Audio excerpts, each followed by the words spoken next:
So guys, let's discuss this question. Question is, index numbers are very helpful in comparing the economic conditions of a particular group of people for dash different periods.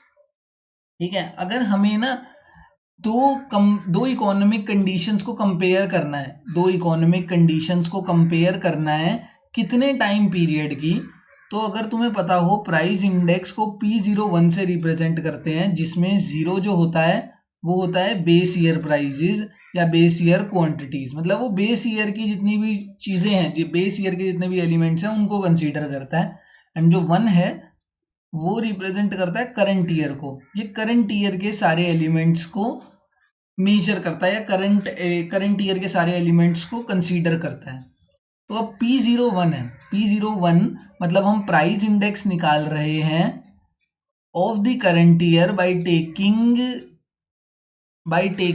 मतलब ये 2010 को मान लेते हैं, 2010 को हमने base year मान लिया एंड अभी हमारा करंट ईयर 2023 चल रहा है, तो हम प्राइस इंडेक्स निकाल रहे हैं for the year 2023 taking 2010 as the base year. तो यहाँ पर कितने टाइम पीरियड्स इन्वॉल्व हैं, तो अगर हम देख रहे हैं तो यहाँ पे 2 डिफरेंट टाइम पीरियड्स इन्वॉल्व हैं।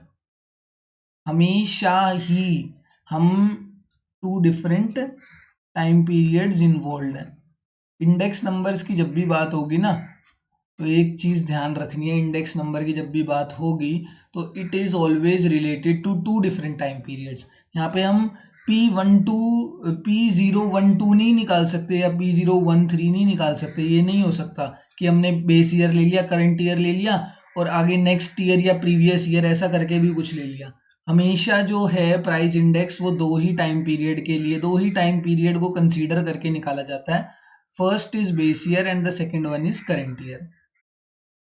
ठीक है, तो index number are helpful in comparing the economic conditions of a particular group of people for 2 different periods, that's why option number 2 is the correct answer here. Thank you.